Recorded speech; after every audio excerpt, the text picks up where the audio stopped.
चमत्कारी बहू की लालची सास। राजगढ़ की गौरी अपने माता पिता की इकलौती संतान थी।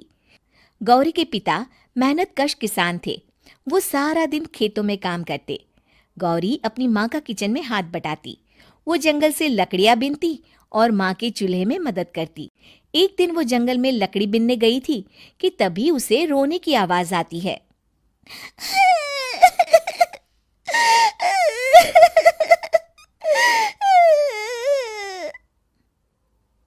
अरे, यहाँ कौन रो रहा है? इस जंगल में भला किसी के रोने की आवाज? जरूर कोई जंगल में फंस गया होगा। वो देखती है तो उसे एक परी दिखाई देती है जिसका एक पंख टूटा होता है। अरे, तुम कौन हो और क्यों रो रही हो? मैं परीलोक की रानी हूँ। पृथ्वीलोक में घूमने आई थी, लेकिन देखो ना, मेरे पंख ही टूट गए। अब मैं कैसे उड़ान भरूंगी? अरे, इसे जोड़ना तो आसान है। रुको, मैं अभी जोड़ देती हूँ। ये कहकर गौरी लकड़ी और रस्सी की सहायता से पंखों को जोड़ देती है। परी अपने जुड़े हुए पंखों को देखकर खुश हो जाती है और गौरी को वरदान देती है कि वो पूर्णिमा की रात किसी भी चीज को हाथ लगाएगी तो वो सोने की हो जाएगी। लेकिन गलती से अगर उसने किसी इंसान को छू लिया तो वो अगली पूर्णिमा तक सोने का ही रहेगा। गौरी घर आती है और सारी बात अपने माता पिता को बताती है।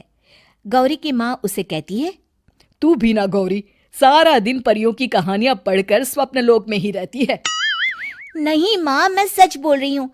देखो, आज पूर्णिमा की रात है ना, इसलिए डर के मारे मैं कोई सामान भी नहीं छू रही हूँ। अच्छा, ऐसी बात है बिटिया रानी, तो जरा इस घड़े को हाथ लगा दे। गौरी घड़े को जैसे ही हाथ लगाती है वो सोने का हो जाता है। गौरी के माता पिता घड़े को देखकर हैरान रह जाते हैं। अगले दिन गौरी के पिता उस घड़े को सुनार के पास बेचने जाते हैं तो रास्ते में उन्हें कंचा काकी मिलती है। वो सोने का घड़ा देखकर गौरी के पिता से पूछती है, अरे गौरी के बापू, ये पीतल तो बड़ा चमक रहा है। अरे काकी, ये पीतल नहीं, सोना है, सोना। बेचने ले जा रहा हूँ। अरे, कहीं कोई लॉटरी लग गई है क्या?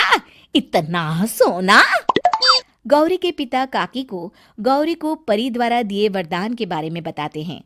काकी गौरी के पिता की बात सुनकर सोच में पड़ जाती है और फिर अगले दिन काकी गौरी के घर आती हैं। गौरी के बापू, तुम्हारे लिए मैं एक खुशखबरी लाई हूँ। तभी गौरी की माँ पूछती है, क्या खुशखबरी है काकी? अरे, तुम्हारी बेटी का रिश्ता मैं अपने बेटे से करना चाहती हूँ।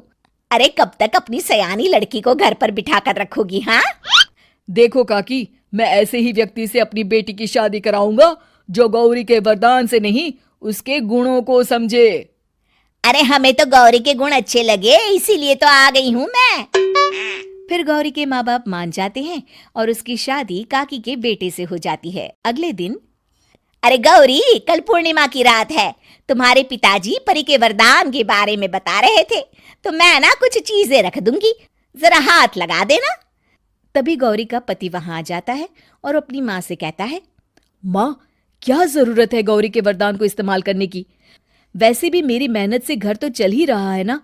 और गौरी के पिता ने भी यही कहा था कि वो ऐसे ही व्यक्ति से उनकी बेटी की शादी करेंगे जो गौरी के वरदान से नहीं, उसके गुणों को समझे।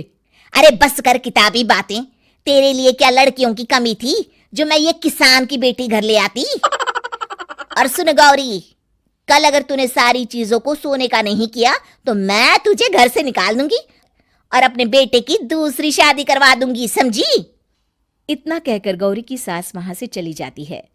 अगली पूर्णिमा की रात गौरी की सास गौरी के सामने ढेर सारे बर्तन रख देती है और कहती है, जल्दी कर गौरी, रात खत्म हो जाएगी। जल्दी जल्दी इन सारे बर्तनों को हाथ लगाकर सोने का कर दे।